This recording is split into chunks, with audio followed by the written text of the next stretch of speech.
नमस्कार साथियों, एक बार फिर से आप सभी का स्वागत है ज्ञानकृत एकेडमी पर। आज की जो आपकी क्लास होने जा रही है, ये सीईटी एग्जाम से संबंधित महत्वपूर्ण प्रश्नों पर होने जा रही है। तो आपसे आशा करता हूँ आप सभी प्रश्नों को अच्छे से देखेंगे और वीडियो को शेयर करेंगे और चैनल को सब्सक्राइब करेंगे। चलिए शुरू करते हैं। प्रश्न नंबर 1, 1857 की क्रांति में एरिनपुरा में जो एरिनपुरा छावनी थी, वहां के सैनिकों ने चलो दिल्ली मारो फिरंगी का नारा किसके नेतृत्व में दिया था? तो साथियों, जो 1857 की क्रांति हुई थी, उसमें एरिनपुरा छावनी के सैनिकों ने चलो दिल्ली मारो फिरंगी का नारा किसके नेतृत्व में दिया था? तो इसका जो राइट आंसर हो जाएगा ऑप्शन ए। किसके नेतृत्व में? शिवनाथ सिंह के नेतृत्व में ये नारा दिया था। ये कहाँ के थे? ये आसोम के ठाकुर थे। कहाँ के? आसोम के।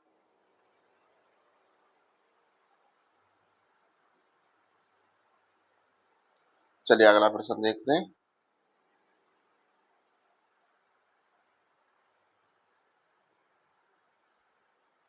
किस अभिलेख में गुर्जर प्रतिहारों को लक्ष्मण के वंशज कहा गया है? तो साथियों, कौन सा अभिलेख है जिसमें गुर्जर प्रतिहारों को लक्ष्मण के वंशज कहा गया है? तो इसका जो राइट आंसर हो जाएगा वो हो जाएगा ऑप्शन बी, ग्वालियर अभिलेख। क्योंकि जो मिहिर भोज का जो ग्वालियर अभिलेख है, इनका मिहिर भोज का जो ग्वालियर अभिलेख है, इसमें गुर्जर प्रतिहारों को भगवान राम के भाई लक्ष्मण का वंशज या प्रतिहार बताया गया है। चलिए अगला प्रश्न देखते हैं। दासी पुत्र पासवाना के नाम पर सिक्के जारी करने वाला राजपूताना का एकमात्र शासक कौन था? तो साथियों, कौन थे ये? जोधपुर के महाराजा विजय सिंह हो जाएंगे। ऑप्शन सी बिल्कुल सही हो जाएगा, क्योंकि मारवाड़ रियासत जोधपुर के शासक महाराजा विजय सिंह ने अपनी प्रिय पासवान, ये पासवान हो जाएगा, गुलाब राय के नाम पर कौन से सिक्के? विजय शाही सिक्के चलाया और विजय शाही सिक्कों पर उनका नाम अंकित करवाया। और श्यामल दास ने गुलाब राय को मारवाड़ की नूरजहां कहा। अगर आपसे प्रश्न पूछ लिया जाए, अच्छा इंपॉर्टेंट प्रश्न हो जाएगा कि मारवाड़ की नूरजहां किसको कहा जाता है? तो किसको कहा जाता है मारवाड़ की नूरजहां? गुलाब राय को कहा जाता है। और किसने ये कहा? तो श्यामल दास ने मारवाड़ की नूरजहां गुलाब राय को कहा है। इसी इन्हीं के नाम पर सिक्के चलाए थे महाराजा विजय सिंह जोधपुर ने। अगला प्रश्न देखते हैं। साथियों, आपसे आशा है आपने चैनल को सब्सक्राइब कर लिया होगा और प्लीज वीडियो को शेयर कर दीजिए। प्रश्न नंबर 4, जालोर के चौहान वंश के संस्थापक कीर्तिपाल चौहान को कीतू एक महान राजा की उपाधि किसने दी थी? तो किसने दी थी साथियों जालोर के चौहान वंश के शासक कीर्तिपाल चौहान को? तो ऑप्शन ए बिल्कुल सही हो जाएगा, मूणोत नैनसी ने दी थी। मारवाड़ के जो प्रसिद्ध इतिहासकार है कौन? मूणोत नैनसी ने अपनी ख्यात किसमें? नैनसीरी ख्यात में। तो अगर प्रश्न पूछ ली जाए कि किस ख्यात में दी, तो नैनसीरी नयनसिरी ख्यात में जालोर के चौहान वंश के शासक कीर्तिपाल को कीतू एक महान राजा कहकर संबोधित किया है। अगला प्रश्न देखते हैं। राजस्थानी साहित्य का प्रथम रास ग्रंथ कौन सा माना जाता है? तो साथियों, प्रथम जो रास ग्रंथ है वो कौन सा माना जाता है राजस्थानी साहित्य का? बहुत ही अच्छा और इम्पोर्टेंट प्रश्न है। तो किसको माना जाता है? भरतेश्वर बाहुबली रास को माना जाता है। किसको माना जाता है? भरतेश्वर बाहुबली रास को माना जाता है। तो जो जैन मुनि है कौन? शालिभद्र सूरी, शालिभद्र, इनके द्वारा रचित भरतेश्वर बाहुबली घोर रास 1184 ईस्वी में इसका निर्माण किया था। को राजस्थानी साहित्य का सबसे प्राचीन और प्रथम रास ग्रंथ माना जाता है। किसको? भरतेश्वर बाहुबली रास को। अगला प्रश्न देखते हैं। किस राजस्थानी लोक वाद्य को यूरोप में जूज हॉर्प के नाम से भी जाना जाता है? तो साथियों, राजस्थान का ऐसा कौन सा वाद्य यंत्र है जिसको यूरोप में जूज हॉर्प के नाम से भी जाना जाता है? तो किसको जाना जाता है? ऑप्शन बी बिल्कुल सही हो जाएगा, मोरचंग को जाना जाता है। क्योंकि जो मोरचंग है ये कैसा वाद्य यंत्र है? अगर आपसे प्रश्न पूछ ले जाए कि ये कैसा वाद्य यंत्र है, तो ये सुशीर वाद्य यंत्र है। जो हवा से बजता है उसको क्या कहते हैं? सुशीर वाद्य यंत्र कहते हैं। और होठों के बीच रखकर इसको बजाया जाता है। तो अपनी विशिष्ट ध्वनि और बनावट के कारण यूरोप में इसको जूज हॉर्प कहते हैं। अगला प्रश्न देखते हैं।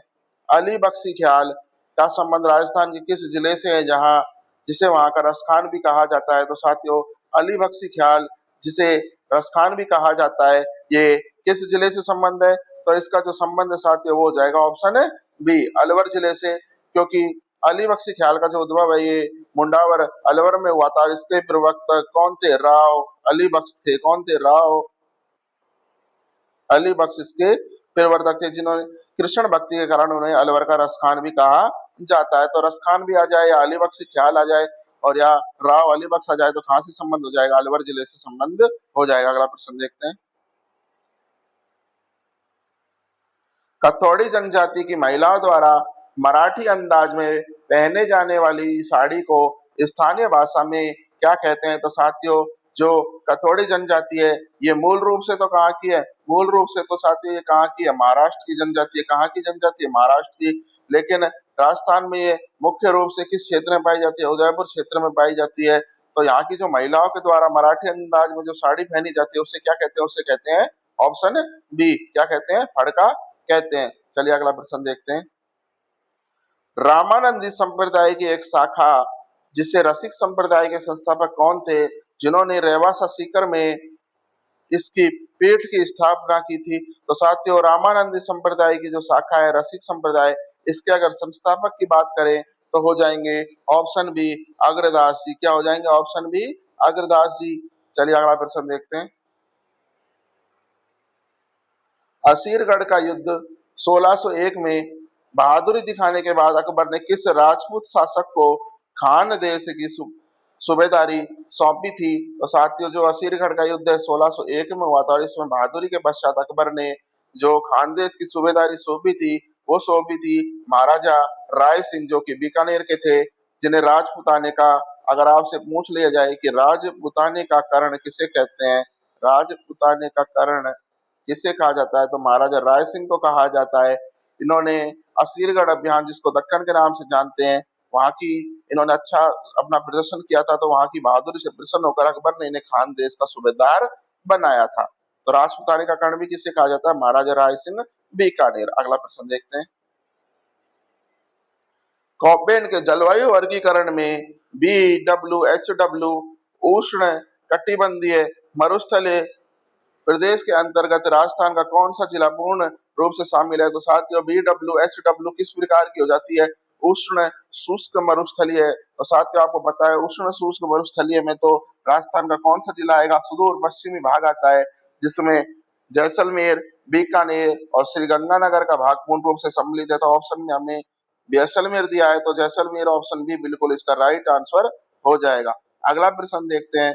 मरुस्थल में हवा की दिशा के समानांतर पैरेलल बनने वाले बालू का स्तूपों को क्या कहा जाता है? तो साथियों मरुस्थल की हवा की दिशा में समानांतर बनने वाले बालू का स्तूपों को ऑप्शन सी बिल्कुल सही हो जाएगा, अनुदैर्ध्य सीप कहा जाता है। क्या कहा जाता है? अनुदैर्ध्य या सीप कहा जाता है, क्योंकि हवा की दिशा के बिल्कुल समानांतर बनने वाले रेत के टीलों को अनुदैर्ध्य रेखीय या सीप बालू का स्तूप कहा जाता है। खस नामक सुगंधित घास जिससे इत्र बनाया जाता है राजस्थान के कुल कितने जिलों में मुख्य रूप से पाई जाती है?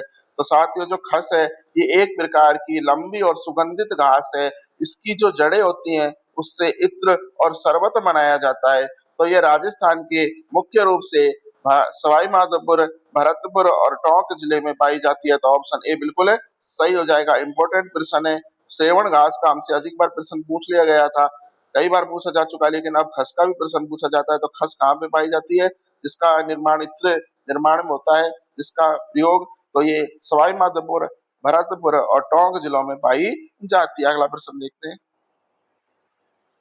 राजस्थान में स्टेबी प्रकार की वनस्पति मुख्य रूप से किस भौतिक प्रदेश में पाई जाती है? तो साथियों जो स्टेबी होती है ये कैसी वनस्पति होती है? ये होती है छोटी घास और कटीली झाड़ियां। तो ये मुख्य रूप से अर्ध शुष्क मरुस्थल में पाई जाती है। तो अगर कॉपेन के अनुसार देखें तो BSHW प्रदेश होता है। तो बात करें तो इसकी अर्ध शुष्क मरुस्थल है, जिसको बांगर के नाम से भी जाना जाता है। ऑप्शन सी सही हो जाएगा स्टेपी वनस्पति के लिए। अगला प्रश्न देखते हैं। कौन सा समूह माही नदी की सहायक नदियों का समूह है? तो साथियों अगर माही नदी के बारे में प्रश्न पूछ रहे हैं तो आपको याद रखना है कि दक्षिण राजस्थान की स्वर्ण रेखा कहाँ की? दक्षिण राजस्थान की स्वर्ण रेखा कौन सी नदी हो जाएगी? माही नदी हो जाएगी। और इसकी जो प्रमुख सहायक नदियां हैं, तो इसकी जो सहायक नदियां हो जाएंगी वो सोजा, ए, मो, इरु और भादर, ये ट्रिक हो जाएगी। तो सोजा, ए, मो, तो ऑप्शन ए बिल्कुल सही हो जाएगा। सोम, जाखम, अनास और मोरन। चलिए अगला प्रश्न देखते हैं। और अगर पूछा जाए कि जवाई, सूकड़ी, मीठड़ी, बांडी ये किसकी सहायक नदियां हैं, तो साथियों ये लूनी की हो जाएंगी। जवाई, सूकड़ी किसकी हो जाएंगी? लूनी की हो जाएंगी। और परवन किसकी हो जाएगी साथियों? परवन ये काली सिंध, चंबल तंत्र की नदियां हो जाएंगी। चलिए अगला प्रश्न देखते हैं। बीकानेर के किस स्थान को राजस्थान में मूंगफली के सर्वाधिक उत्पादन के कारण राजस्थान का राजकोट कहा जाता है? तो साथियों राजस्थान का जो राजकोट है ये किसको कहा जाता है मूंगफली की सर्वाधिक उत्पादन के कारण? तो लूणकरण सर, बीकानेर किसको लूणकरण सर, बीकानेर को राजस्थान का राजकोट कहा जाता है मूंगफली की उत्तम किस्म और सर्वाधिक उत्पादन के कारण। अगला प्रश्न देखते हैं। नाथरा की पाल और थुरहुंडेर जो कि उदयपुर में स्थित है, ये किस खनिज उत्पादन के लिए प्रसिद्ध है? तो साथियों नाथरा की पाल और थुरहुंडेर आ जाए तो ये लौह अयस्क के लिए प्रसिद्ध है। किसके लिए प्रसिद्ध है? लौह अयस्क के लिए प्रसिद्ध है। ऑप्शन बी बिल्कुल सही हो जाएगा। और अन्य स्थान भी पूछ लिया जाए तो मोरिजा, बनोल जो कि जयपुर में स्थित है, ये भी लौह अयस्क के लिए उत्पादन के लिए खनिज के लिए प्रसिद्ध है। अगला प्रश्न देखते हैं। जनगणना 2011 के अनुसार राजस्थान में 0 से 6 आयु वर्ग बाल लिंगानुपात कितना दर्ज किया गया है? तो साथियों जो 2011 की जनगणना है इसके अनुसार 0 से 6 आयु वर्ग में अर्थात बाल लिंगानुपात जो दर्ज किया गया है ये 888 किया गया है। कितना किया गया? 888 किया गया है। और अगर सामान्य लिंगानुपात की बात करें 2011 के अनुसार तो कितना है? 928 है। चलिए अगला प्रश्न देखते हैं। राजस्थान में सौर ऊर्जा एंटरप्राइजिंग जोन सीज किन जिलों को मिलाकर बनता है? तो साथियों सीज है जो ये पश्चिम राजस्थान के जिले जोधपुर, बाड़मेर और जैसलमेर को मिलाकर बनता है, क्योंकि मरुस्थलीय क्षेत्र में सौर ऊर्जा की अधिक संभावना को देखते हुए जोधपुर, बाड़मेर, जैसलमेर जिलों को सीज घोषित किया गया है। अगला प्रश्न देखते हैं। इंदिरा गांधी नहर योजना की कंवर सेन लिफ्ट नहर किन दो जिलों को मुख्य रूप से पेयजल की आपूर्ति करती है? तो साथियों कंवर सेन लिफ्ट नहर की बात करें तो ये बीकानेर व गंगानगर जिले को जल प्रदान करती है। तो ऑप्शन बी बिल्कुल सही हो जाएगा, क्योंकि कंवर सेन लिफ्ट नहर जिसे बीकानेर की जीवन रेखा भी कहा जाता है, ये इंदिरा गांधी नहर की सबसे लंबी लिफ्ट नहर है। कैसी है? सबसे लंबी लिफ्ट नहर है जो मुख्य रूप से बीकानेर और गंगानगर जिले को जल प्रदान करती है। अगला प्रश्न देखते हैं। राजस्थान में राष्ट्रपति शासन पहली बार 1967 में लगाया गया था। उस समय राजस्थान के राज्यपाल कौन थे? तो साथियों ये तो पहला प्रश्न यही हो जाएगा कि राजस्थान में राष्ट्रपति शासन कब लगाया गया? 1967 में लगाया गया। उस समय राजस्थान के राज्यपाल कौन हो जाएंगे? तो प्रथम बार जब राष्ट्रपति शासन लगा तो राजस्थान के राज्यपाल थे डॉक्टर संपूर्णानंद। ऑप्शन ए बिल्कुल सही हो जाएगा। और अगर बात करी जाए कि राजस्थान में अब तक कितनी बार राष्ट्रपति शासन लगा है, तो 4 बार राष्ट्रपति शासन राजस्थान में अब तक लगा है। चलिए अगला प्रश्न। और मुख्यमंत्री पूछ लिया जाए कि जब 1967 में पहली बार राष्ट्रपति शासन लगा तो मुख्यमंत्री कौन थे? तो मुख्यमंत्री हो जाएंगे मोहनलाल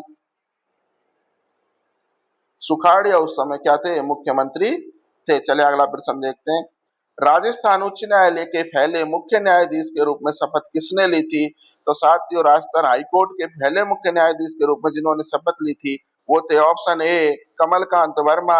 इन्होंने 29 अगस्त 1949 को राजस्थान उच्च न्यायालय जोधपुर का उद्घाटन हुआ और श्री कमलकांत वर्मा जी ने प्रथम मुख्य न्यायाधीश के रूप में शपथ ली थी। चलिए अगला प्रश्न देखते हैं। राजस्थान लोक सेवा आयोग के प्रथम अध्यक्ष कौन थे? तो साथियों आरपीएससी के प्रथम अध्यक्ष की बात करें तो आरपीएससी के प्रथम अध्यक्ष एस के घोष थे। और आरपीएससी की स्थापना कब हुई थी? 20 अगस्त 1949 को हुई थी और इसके प्रथम अध्यक्ष एस के घोष थे। राजस्थान विधानसभा चुनाव 1952 के बाद चुनी गई राज्य की प्रथम महिला विधायक कौन थी? तो साथियों राज्य की प्रथम महिला विधायक की बात करें इंपॉर्टेंट प्रश्न है, सीईटी में बिल्कुल देखने को मिल सकता है। तो राजस्थान विधानसभा चुनाव 1952 के बाद चुनी गई राज्य की प्रथम महिला विधायक हो जाएंगी, ऑप्शन है सी यशोदा देवी। क्योंकि 1952 के प्रथम चुनावों में तो कोई महिला नहीं जीती थी, लेकिन 1953 में जो उपचुनाव हुए, प्रजा समाजवादी पार्टी की जो यशोदा देवी थी, इन्होंने बांसवाड़ा से चुनाव जीता था। कहां से, प्रश्न भी आ जाएगी, कहां से चुनाव जीता था, तो बांसवाड़ा से चुनाव जीतकर ये राज्य की, राजस्थान की पहली महिला विधायक बनी थी। चलिए अगला प्रश्न देखते हैं। मानवाधिकार संरक्षण संशोधन अधिनियम 19 के बाद राज्य मानवाधिकार आयोग के अध्यक्ष व सदस्यों का जो कार्यकाल है, ये कितना कर दिया गया है? तो साथियों कितना कर दिया गया है? या तो 3 वर्ष या 70 वर्ष की आयु, ऑप्शन भी बिल्कुल सही हो जाएगा। क्योंकि 2019 के जो संशोधन था, इससे पहले 5 वर्ष या 70 वर्ष की आयु था, जिसको घटाकर 3 वर्ष या 70 वर्ष की जो आयु जो भी पहले हो कर दिया गया, तो ऑप्शन भी बिल्कुल सही हो जाएगा। अगला प्रश्न देखते हैं। संविधान के आर्टिकल 243 के तहत गठित राजस्थान राज्य निर्वाचन आयोग किस प्रकार का निकाय है? तो साथियों, जो राजस्थान राज्य निर्वाचन आयोग है, इसका गठन संविधान के 73वें संविधान संशोधन के तहत किया गया, सॉरी 73वें संशोधन के तहत किया गया। तो इसका जो किस प्रकार का निकाय है? तो साथियों, ये एक सदस्यीय निकाय है। कैसा निकाय है? एक सदस्यीय निकाय, क्योंकि इसमें एक ही निर्वाचन आयुक्त होता है। चलिए, एक सदस्य संवैधानिक आयोग इसका राइट आंसर हो जाएगा। चलिए अगला प्रश्न देखते हैं। बलवंत राय मेहता की समिति की सिफारिशों पर आधारित पंचायती राज व्यवस्था का मध्यवर्ती स्तर राजस्थान में क्या कहलाता है? तो साथियों, बलवंत राय मेहता की जो समिति थी, इसकी सिफारिशों पर आधारित पंचायती राज व्यवस्था का मध्यवर्ती स्तर पंचायत समिति कहलाता है। क्योंकि बलवंत राय मेहता 1957 में त्रिस्तरीय व्यवस्था का सुझाव दिया था। कब दिया था? 1957। जिसमें सबसे निचला स्तर की बात करें, तो सबसे निचले स्तर पर तो ग्राम पंचायत आ जाएगी, मध्यवर्ती स्तर पर बात करें तो पंचायत समिति आ जाएगी, और शीर्ष स्तर पर बात करें तो जिला परिषद। चलिए अगला प्रश्न देखते हैं। राजस्थान विधानसभा की कुल संख्या, सदस्य संख्या 160 से बढ़ाकर 200, जो कि वर्तमान में भी 200 ही है, किस परिसीमन के दौरान की गई? तो साथियों, ये छठी विधानसभा 1977 के दौरान ये की गई, 160 से बढ़ाकर 200। क्योंकि जो 1977 में छठी विधानसभा के जो चुनाव हुए थे, उससे पूर्व परिसीमन कर इसको 200 कर दिया था, जो आज तक कितनी है? 200 ही है। अगला प्रश्न, भौतिक विज्ञान में न्यूटन के गति के पहले नियम को किस अन्य नाम से जाना जाता है? तो साथियों, जो न्यूटन के गति का जो पहला नियम है, उसको किस नाम से जाना जाता है? बिल्कुल इजी प्रश्न हो जाएगा, जड़त्व के नियम, ऑप्शन बी इसका राइट आंसर हो जाएगा। क्योंकि न्यूटन का पहला नियम क्या कहता है कि कोई वस्तु अपनी विराम अवस्था या एक समान गति की अवस्था में तब तक रहती है जब तक उस पर कोई बाह्य बल ना लगे, और इसे गैलीलियो का जड़त्व का नियम भी कहते हैं। तो न्यूटन के गति का पहला नियम कौन सा हो जाएगा? जड़त्व का नियम। अगला प्रश्न देखते हैं। स्वस्थ मानव शरीर में जो ब्लड होता है, इसका सामान्य पीएच मान लगभग कितना होता है? तो साथियों, स्वस्थ मानव शरीर में ब्लड का जो पीएच मान होता है, ये 7.4 होता है। ऐसा कितना होता है? 7.4 होता है। चलिए अगला प्रश्न देखते हैं। तो रक्त का जो पीएच मान कितना हो जाएगा? 7.4 हो जाएगा। इंपॉर्टेंट है, इसको अच्छे से याद कर लीजिए। चलिए अगला प्रश्न देखते हैं। मानव शरीर की वह कौन सी ग्रंथि है जो अंतःस्रावी और बहिःस्रावी दोनों रूप में कार्य करती है? तो साथियों, अंतःस्रावी और बहिःस्रावी दोनों रूप में कार्य करने वाली जो ग्रंथि है, वो हो जाएगी अग्नाशय। कौन सी हो जाएगी साथियों? अग्नाशय हो जाएगी। ऑप्शन सी इसका राइट आंसर है। चलिए अगला प्रश्न देखते हैं। वायुयानों की स्थिति और दूरी का पता लगाने के लिए प्रयुक्त रडार में मुख्य रूप से किन तरंगों का प्रयोग होता है? तो साथियों, जो एरोप्लेन्स होते हैं, उनमें दूरी का पता लगाने के लिए प्रयुक्त रडार में मुख्य रूप से जो तरंगों का प्रयोग होता है, वो होता है माइक्रोवेव, यानी कि रेडियो तरंगे। ऑप्शन भी बिल्कुल सही हो जाएगा। चलिए अगला प्रश्न देखते हैं। रक्त अल्पता से बचाव के लिए आवश्यक विटामिन बी 12 का रासायनिक नाम क्या है, जिसमें कोबाल्ट धातु पाई जाती है? तो साथियों, जो एनीमिया है, इससे बचाव के लिए विटामिन बी 12 का जो रासायनिक नाम क्या है, जिसमें कोबाल्ट धातु पाई जाती है? तो नाम हो जाएगा option A cyanocobalamin. Option A बिल्कुल सही हो जाएगा, क्योंकि जो विटामिन बी 12 का जो रासायनिक नाम है, ये साइनो कोबालामिन हो जाएगा। इसमें कोबाल्ट मौजूद होता है, इसकी कमी से परनीसियस एनीमिया, रक्त की कमी हो जाती है। चलिए अगला प्रश्न देखते हैं। निम्न में से कौन सी धातु इतनी मुलायम है जिसे चाकू से आसानी से काटा जा सकता है? साथियों इंपॉर्टेंट प्रश्न है, मेरे हिसाब से पहले भी पूछा जा चुका है। तो चाकू से आसानी से काटे जाने वाली जो धातु हो जाएगी, ये हो जाएगी ऑप्शन, क्योंकि लोहा भी नहीं कटता, न तांबा कटता, ना जिंक कटता, तो ऑप्शन बी बिल्कुल सही हो जाएगा। सोडियम इसका राइट आंसर हो जाएगा। सोडियम इतनी मुलायम होती है कि इसको आसानी से चाकू से भी काटा जा सकता है। चलिए अगला प्रश्न देखते हैं। चश्मों और कैमरों में प्रयुक्त होने वाले जो लेंस की क्षमता होती है, उसको मापने का ऐसा ही मात्रक क्या है? तो साथियों, जो चश्मों और कैमरों में प्रयुक्त लेंस की जो क्षमता होती है, उसको मापने का जो मात्रक होता है, ऐसा ही मात्रक, वो क्या होता है? तो साथियों राइट आंसर इसका हो जाएगा डायोप्टर। ऑप्शन सी बिल्कुल सही हो जाएगा, क्योंकि जो लेंस की क्षमता होती है, उसकी जो फोकस दूरी होती है, उसका व्युत्क्रम 1/f होता है। तो इसकी जो अंतरराष्ट्रीय जो ऐसा ही मात्रक हो जाएगा, डायोप्टर हो जाएगा। कौन सा हो जाएगा? डायोप्टर हो जाएगा। चलिए अगला प्रश्न देखते हैं। कंप्यूटर से रिलेटेड प्रश्न है। कंप्यूटर सिस्टम में स्पूलिंग तकनीक का मुख्य उद्देश्य क्या होता है? तो साथियों, जो स्पूल जो तकनीक होती है, इसका उपयोग क्या होता है साथियों? इसका उपयोग होता है पेरिफेरल डिवाइस और सीपीयू के बीच गति के अंतर को बफर करना। तो स्पूलिंग की जो फुल फॉर्म अगर आपसे पूछ ली जाए, तो साइमल्टेनियस पेरिफेरल ऑपरेशंस ऑनलाइन होता है। और इसका जो प्रयोग है, उपयोग है, जो सीपीयू जो कि बहुत तेज होता है, और आईओ डिवाइस जैसे प्रिंटर जो कि धीमे होते हैं, उनके बीच डेटा ट्रांसफर की जो गति होती है, उसको मैनेज करना, बफर करने का कार्य किया जाता है। जैसे हम कंप्यूटर से सीपीयू के माध्यम से भी प्रिंटर को कोई कमांड देते हैं, तो कंप्यूटर तो की गति तो बहुत तेज होती है, लेकिन जो अदर डिवाइस होते हैं, उनकी गति थोड़ी स्मॉल होती है, धीरे होती है। तो साथियों, उनकी जो बीच की गति का जो डिफरेंस होता है, उसको बफर करने का काम कौन करता है? स्पूलिंग करता है। स्पूलिंग तकनीक के माध्यम से इसका प्रयोग किया जाता है। अगला प्रश्न देखते हैं। नेटवर्किंग के संदर्भ में ओएसआई मॉडल में राउटर डिवाइस मुख्य रूप से किस लेयर पर कार्य करता है? तो साथियों, जो राउटर डिवाइस है ओएसआई मॉडल में, ये मुख्य रूप से नेटवर्क लेयर पर काम करता है। ऑप्शन सी बिल्कुल सही हो जाएगा, क्योंकि इस मॉडल में, ओएसआई मॉडल में कितनी लेयर होती है, मैंने आपको पिछले मॉडल पेपर में भी बताया था। अगर आपने नहीं देखे तो आप प्ले लिस्ट में जाके देख सकते हैं। इसमें 7 लेयर होती हैं, जो कि राउटर डेटा पैकेट्स को एक नेटवर्क से दूसरे नेटवर्क पर भेजने का काम नेटवर्क लेयर पर करता है। अगला प्रश्न देखते हैं। एमएस एक्सेल में पाइवट टैबलेट टूल का मुख्य रूप से क्या कार्य है? तो साथियों, जो पिवट टैबलेट होती है, इसका कार्य मुख्य रूप से क्या होता है? इसका कार्य होता है ऑप्शन है बी, जो कि लार्ज डेटा होता है, उसको संक्षिप्त करना और विश्लेषित करना। क्योंकि जो पिवट टैबलेट है, ये एमएस एक्सेल का एक अत्यंत शक्तिशाली टूल है, जो कि जटिल और विशाल डेटा को समराइज और व्यवस्थित विश्लेषित करके एनालाइज करने का काम करता है। चलिए अगला प्रश्न देखते हैं। कंप्यूटर नेटवर्क सुरक्षा में फायरवॉल का प्राथमिक कार्य क्या है? तो साथियों, जो कंप्यूटर नेटवर्क सुरक्षा है, इसमें फायरवॉल का जो प्राथमिक कार्य होता है, ये होता है अनाधिकृत एक्सेस को ब्लॉक करना। ऑप्शन बी राइट हो जाएगा, क्योंकि ये हैकिंग और मेलवेयर को रोकती है। अगला प्रश्न देखते हैं। आधुनिक कंप्यूटर में साटा सीरियल एटीए केबल का मुख्य रूप से किस डिवाइस को मदरबोर्ड से जोड़ने के लिए प्रयोग किया जाता है? तो किसको किया जाता है? हार्ड डिस्क और एसएसडी। ऑप्शन सी बिल्कुल सही हो जाएगा। तो सीरियल एटीए केबल का प्रयोग किसके लिए किया जाता है? हार्ड डिस्क, एसएसडी के लिए। चलिए अगला प्रश्न देखते हैं।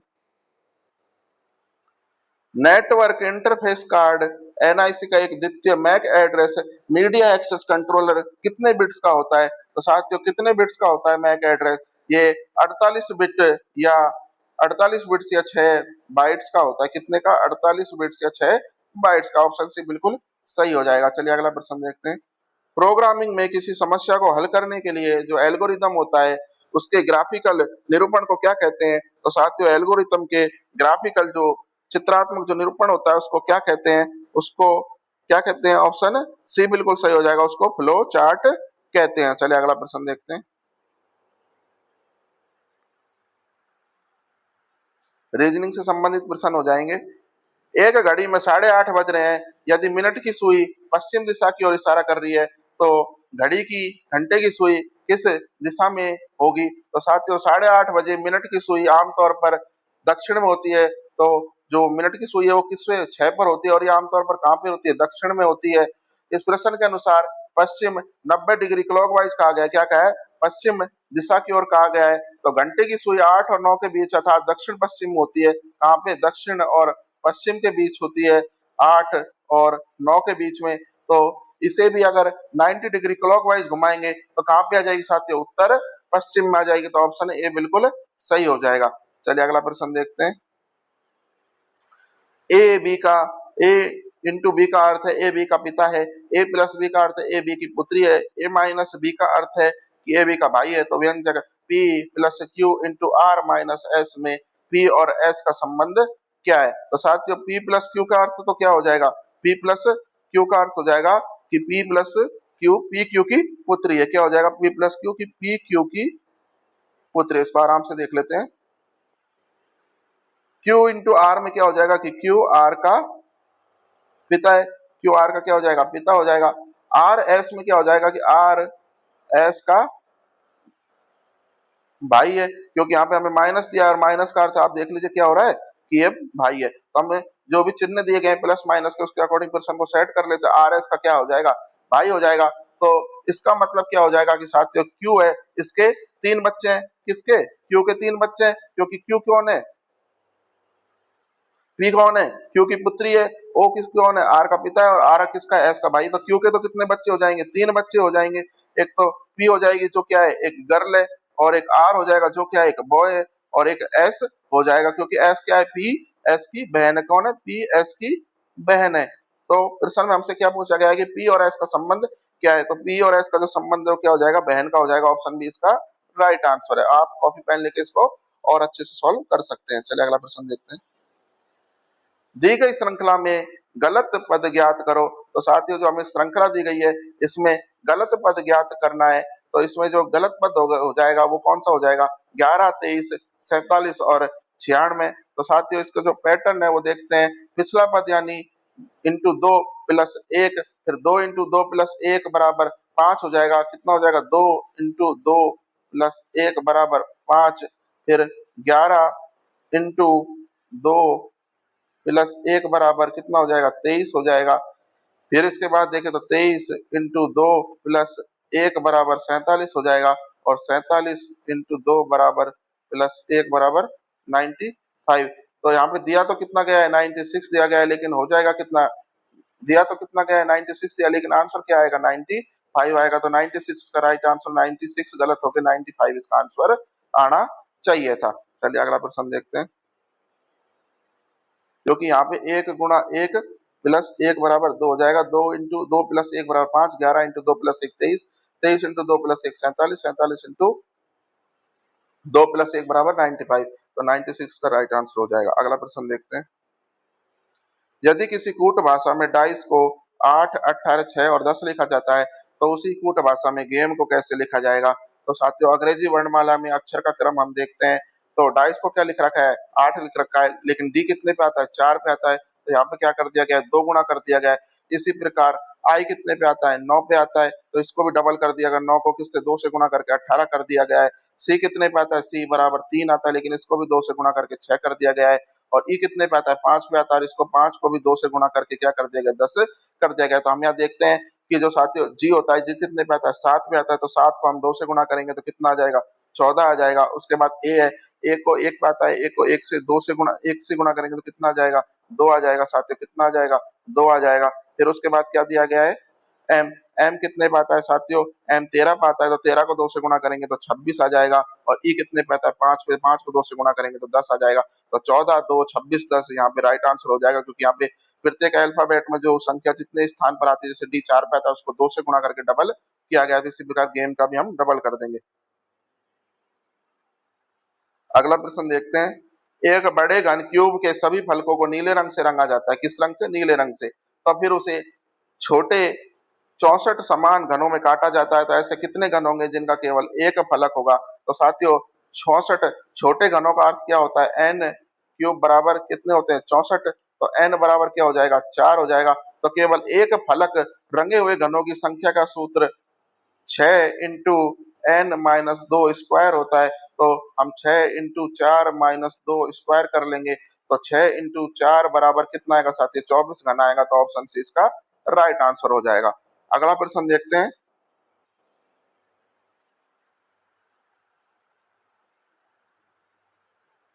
छात्रों की एक पंक्ति में राहुल का स्थान ऊपर से 15वां और नीचे से 28वां है, तो उस पंक्ति में कुल कितने छात्र? साथियों बिल्कुल आसान प्रश्न है। जो भी संख्या दी गई है, ऊपर से 15वां है और नीचे से 28वां है, तो दोनों को जोड़ देंगे, 15 प्लस 28 और माइनस कितना कर देंगे? 1 कर देंगे।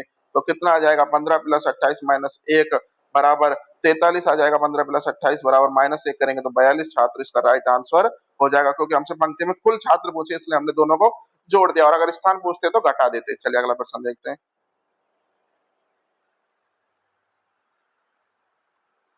साथियों कथन दिए हैं कि सभी पेन पेंसिल हैं, कुछ पेंसिल रबर है।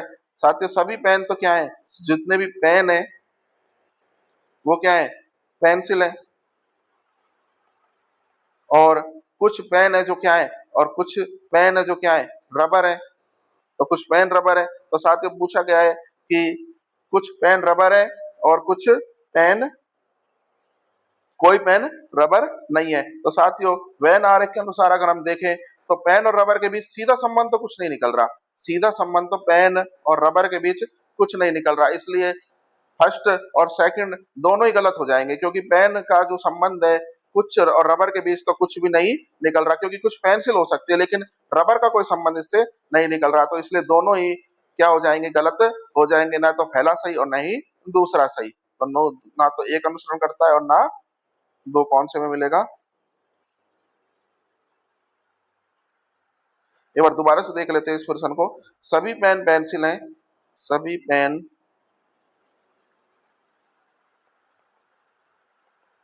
पेंसिल है और कुछ पेन रबर है, कुछ पेन रबर है। तो साथियों इसका जो राइट आंसर आएगा वो आएगा पेन और रबर के बीच सीधा संबंध तो कुछ नहीं निकल रहा, थोड़ा बहुत संबंध इनके बीच निकल रहा है, इसलिए या तो निष्कर्ष 1 अनुसरण करता है, निष्कर्ष 2 अनुसरण करना है। ऑप्शन सी इसका राइट आंसर आ जाएगा। और शायद इस प्रश्न में कुछ त्रुटि भी है, मैं इसको अगले मॉडल पेपर में अपडेट करके डाल दूंगा। चलिए अगला प्रश्न देखते हैं।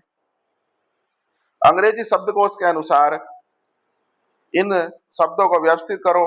एपिटोम, एपिलॉग, एपिसोड, एपिस्टल और एपिटा। तो साथियों देखते हैं, हमें हमें अंग्रेजी शब्दकोश के अनुसार देखना है। तो ईपी ईपी ईपी ईपी तो सब में मिल गया, उसके बाद आई भी मिल रहा है, आई भी सब में मिल रहा है। फिर उसके बाद क्या मिल रहा है? टी मिल रहा है, इसमें एल मिल रहा है, इसमें एस मिल रहा है, एस और ए।